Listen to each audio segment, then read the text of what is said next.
What's going on YouTube? Big Dog Brett. I just wanted to say thanks for watching. Appreciate you guys tuning in, making the video a little earlier in the week this week because I wanted to give more people an opportunity to view it.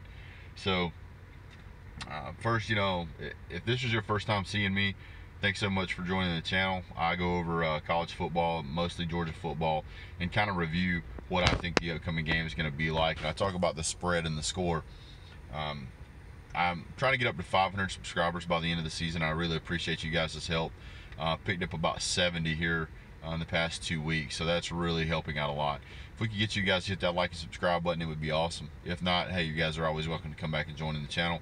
And please don't forget to go down and join in the comment section. I really appreciate having the conversations with you guys rather than just talking to my camera. So, all right, guys, let's kind of get into it a little bit.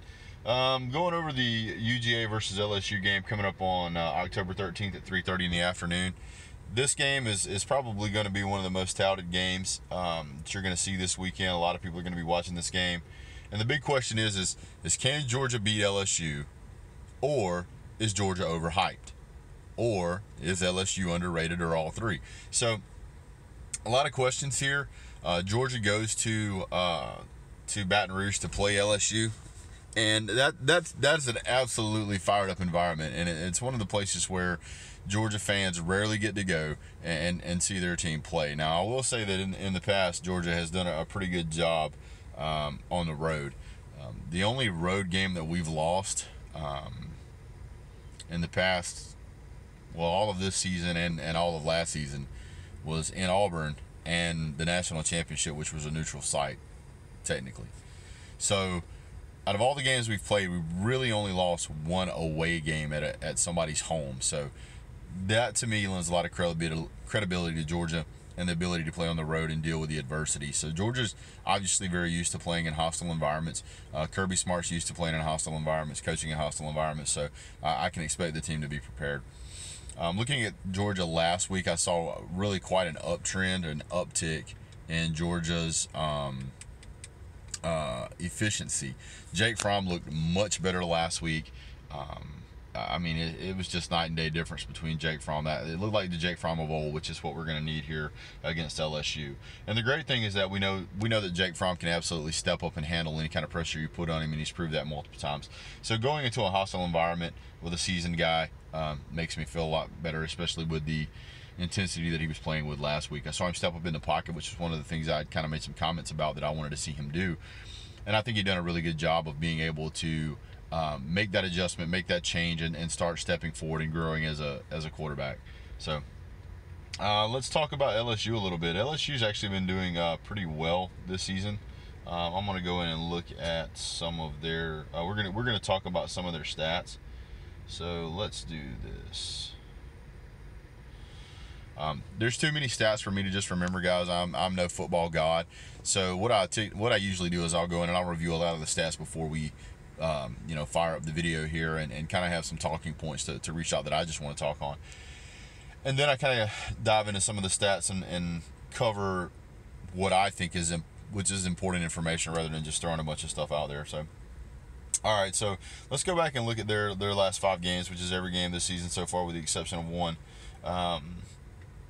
They had a loss last week to Florida, and I'll get into that. But if we want to talk about, to me, what's really going to matter in this game, and I think it's their offense. I think that their offense is going to be the make or break in this game. I'm not worried about our offense. I'm worried about their offense, and here's what I mean. So they've only had one game all season where they've scored 45 points, or scored more than 38 points. Georgia's only had one game this season where it only scored 38 points. And to me, yes, the defense has got to step up. For them, defense has got to step up. For us, that's kind of a no-brainer.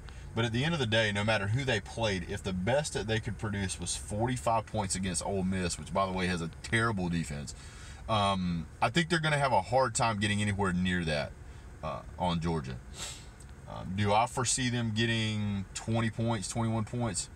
That's definitely a possibility. But do I see Georgia being drugged down into the 20s? Not really. I don't see that happening, and that's really what has to happen if LSU wants to have an opportunity to be successful in this game. If I look at the points allowed, I mean, if LSU is allowing 17 points per game, Georgia's allowing 13. So LSU has a pretty good defense. But in my opinion, the two teams that they played that had a decent, at least some kind of decent offense, was Auburn and Florida, and both of those teams scored well above that 17-point average. So, I mean, if teams like, Ole Miss are scoring 16, 17 points on you, I mean, Florida scored 27 points on you, and none of them have nowhere near the offense that Georgia does. Now, Georgia, whenever we played, the only team that really skewed our numbers, in my opinion, was Missouri, when they come out and they put 29 on the board. And that's because they're a heavy passing team, and we had to learn from our mistakes and get that fixed. Now, if you look at the past two games, we haven't even allowed a team to score 2 touchdowns worth of points. It's 14. LSU, on the other hand, has allowed 16, 27, 21, 21, 16, 27, and whatever their other game was. Georgia had a shutout, they had a shutout. But I just don't really see LSU scoring more than... I don't see LSU outscoring Georgia. I don't see that happening. Let's see here. Points per game, Georgia 42, LSU 31. Points allowed, Georgia 13, LSU 17.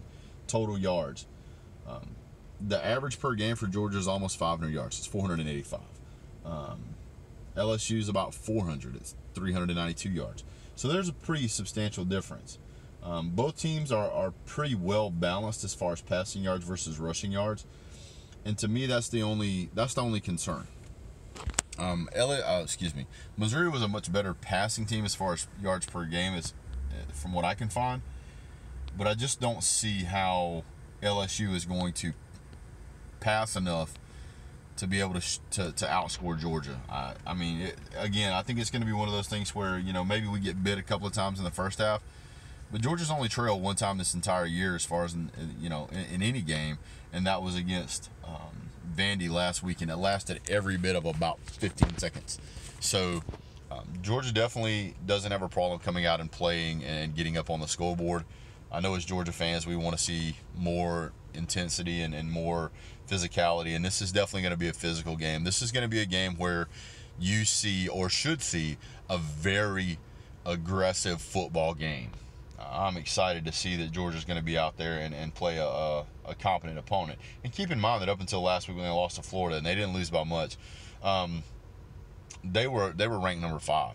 And so, Georgia has an opportunity here to put LSU away. And if Georgia does so in a dominating fashion, it will definitely create a lot more of a stir for Georgia and the college football playoff talk. If we lose, honestly, it really doesn't hurt us that much, because, if we lose and we still run the rest of the table, we're still going to end up in the SEC championship. We're still going to play whoever makes it there, which in all likelihood will be Alabama. And if we beat them, then we shouldn't have a problem being able to go ahead and run the rest of the table, because I'm just not seeing enough talent out there right now to concern me. As bad as it sounds that Georgia allows, Georgia's biggest concern for most people so far has been the passing allowed.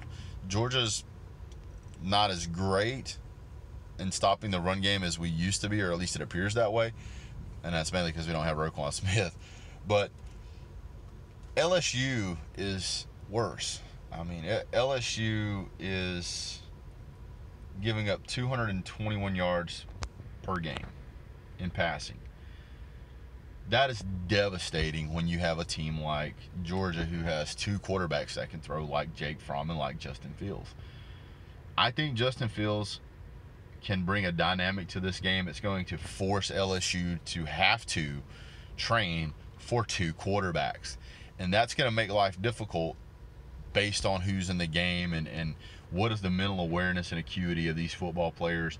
Not saying they're not smart people. Obviously they are. They play college football. being able to understand the play, being a team in the SEC that has a very respectable reputation. Now, please understand, I'm not knocking LSU. I'm not overly talking trash talk about LSU, but LSU's football program is just not where Georgia's is yet.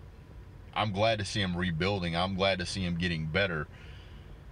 I would like to see them overtake Alabama, or at least, you know, be a very high hurdle for Alabama to have to clear soon. Do I think it's there right now? No. Is it possible LSU beats Georgia? Yes. Is it likely? No. So I'm trying to give LSU as much credit as I can, because I think they are a good football team, but I do not think they're an elite football team. Let's see here. I wanted to talk about some of their players and their team stats real quick. And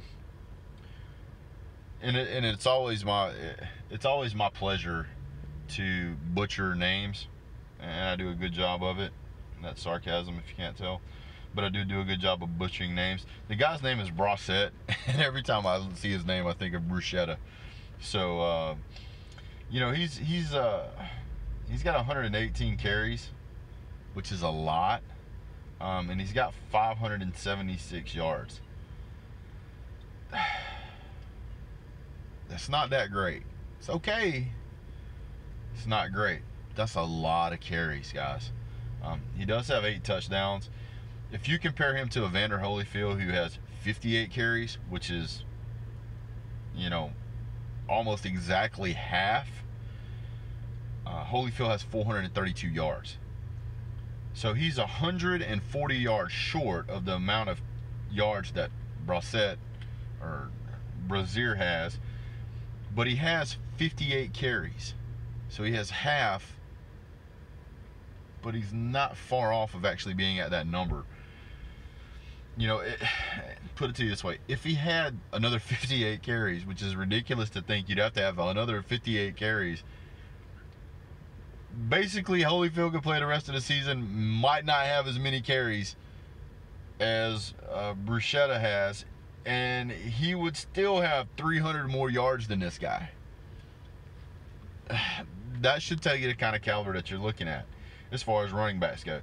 Receivers, this is one of the things that I like to see, is that you have Mecole Hardman, who's our top receiver right now, versus Jefferson, who's their top receiver right now. The difference is 1 reception, 22 to 21 respectively.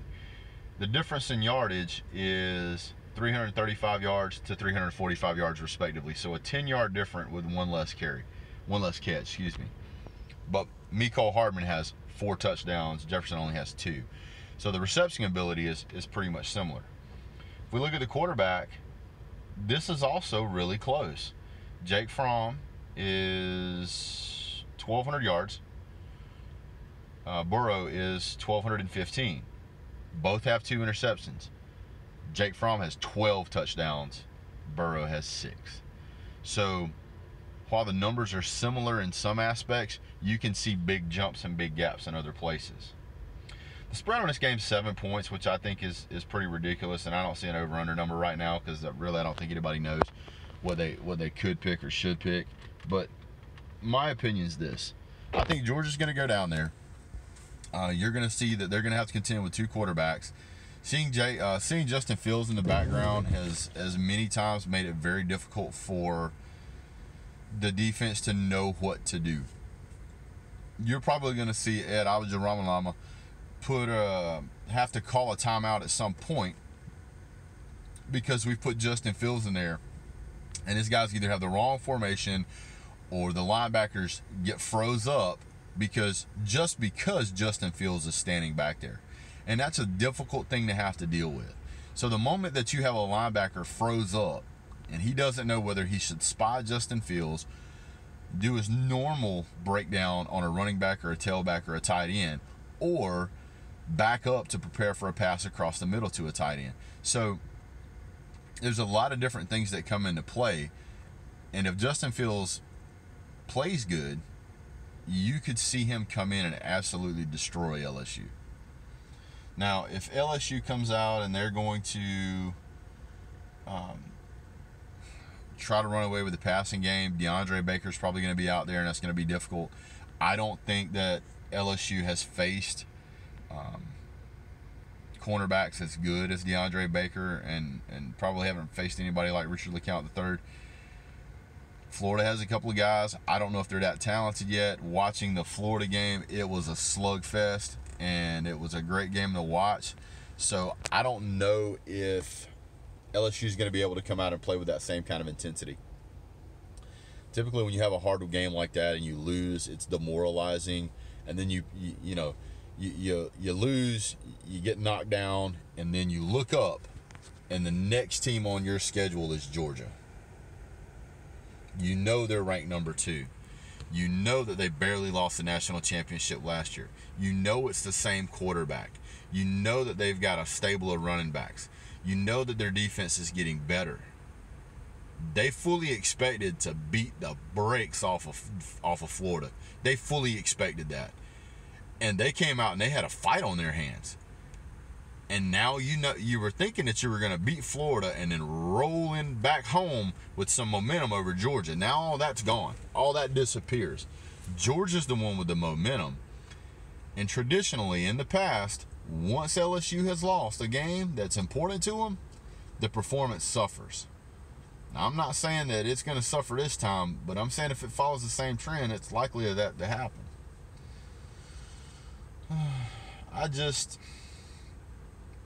I think if Georgia gets beat, it's going to be because Georgia's doing a terrible job of stopping the run game. We need to see more 3-and-outs. I saw way too many first downs from Vandy. We had twice as many as they did, but at the end of the day, it was just not what it needed to be. Let me see here. There's one stat I wanted to look up real quick. I looked it up before, but I forgot the numbers.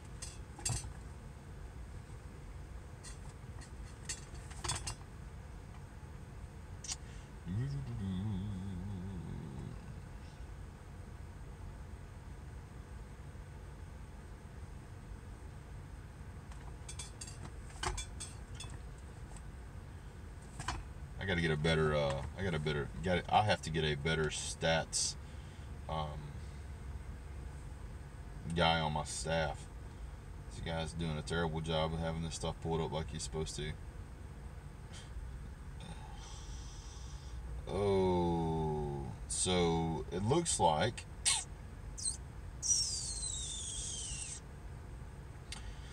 this was one of the stats I wanted to show. It was LSU versus Georgia. The overall record is 16-13-1. And let's see.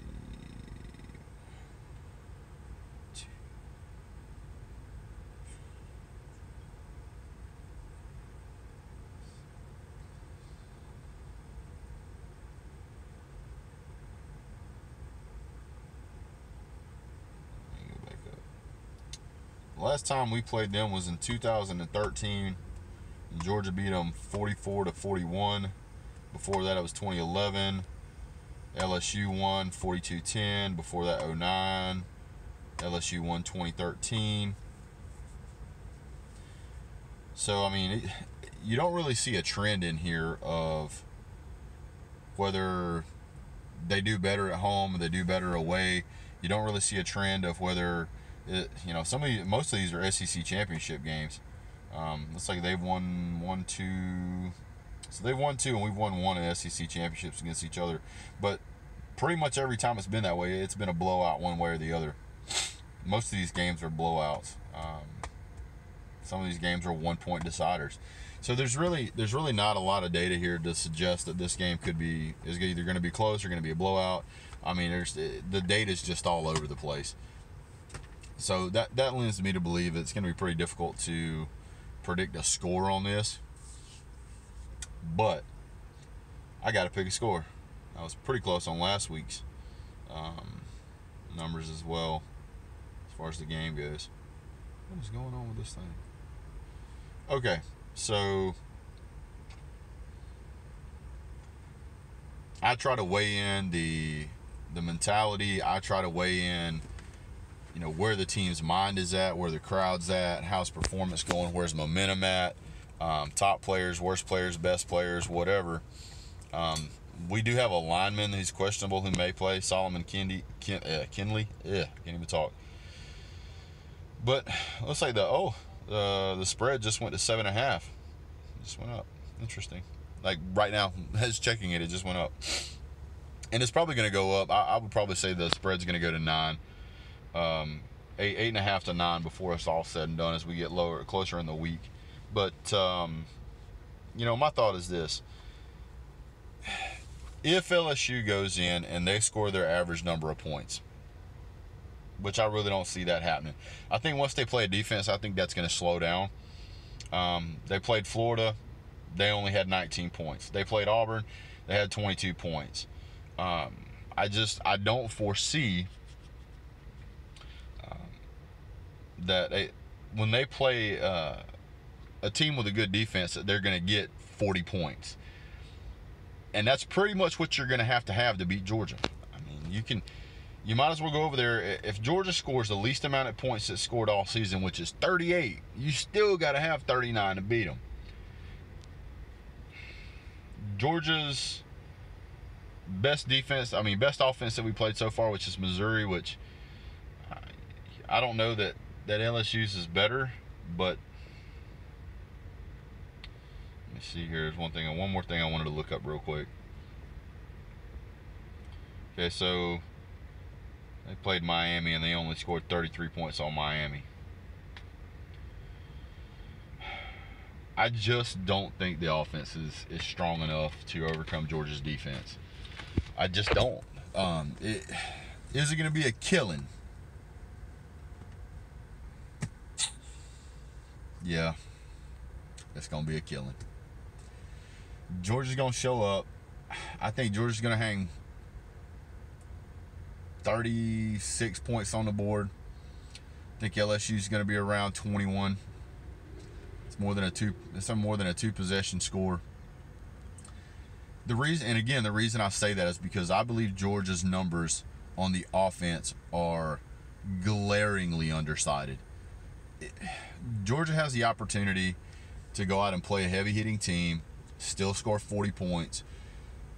Both Georgia and Alabama could be scoring 50, 60 points a game if they wanted to every game. I think Alabama's pushing that number a little harder than Georgia is, because once Georgia gets to that 40 marker, I won't say the foot comes off the gas pedal, but I will say the third and fourth and fifth string guys go in. We got guys that I see out there on the field now that I don't think they thought they'd ever actually see the field. Half of them ain't even got laces in their cleats. They have no idea that there's a football game that they're going to play in. So I think that if Georgia has to leave its starters in and swap them out for secondary guys, second string guys, we're still going to hang 40-something points on the board. I'm trying to be conservative because I know I'm a Georgia homer. If we lose, it will be because of stupid things like Chaney calling a run up the gut on 3rd and 15. Obviously, play calling last week was a little better. That needs to continue to evolve if Georgia wants to continue to be dominant. I think Georgia goes to Death Valley. I think the score is going to be 38-21, maybe 38-24 if they get a field goal. But I really believe that Georgia could easily win this game by 2 touchdowns. So, can Georgia beat LSU at LSU? Yeah. I mean, the Dogs travel well. They said it's a sellout stadium. I don't care. The Dogs will be down there. We'll be in the fans will be there. We're going to provide a great environment. They're going to provide a great environment. Is it going to be loud? Yeah, it's going to be loud on both sides of the ball. The stadium will probably be 60-40, be my guess. It's not going to be 90-10 like they see these other teams come in there and play.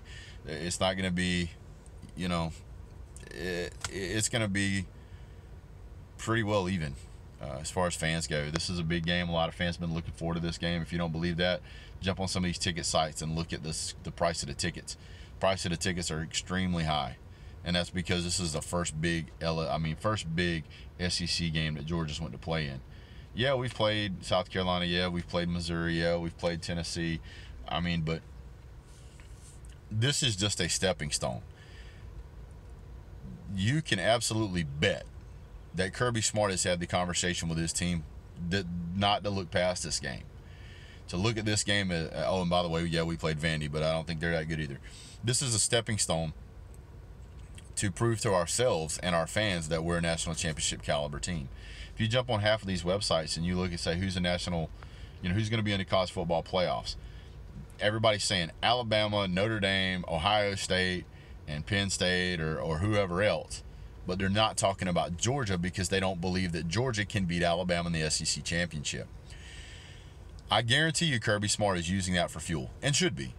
It should be a great motivator, because as long as you're walking into that locker room and you're telling your players, look, we've hung 40 points on everybody, and they're still disrespecting us. They're still saying you can't beat Alabama.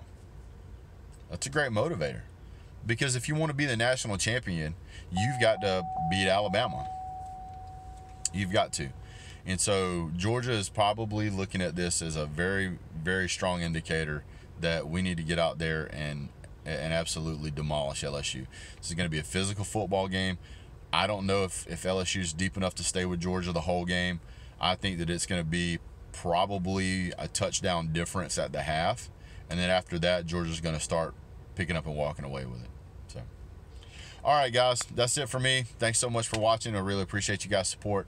Don't forget to like and share and subscribe. If you've made it this far in the video, please hit subscribe. I would really appreciate that. Trying to get up to that 500 number, and I need you guys' help.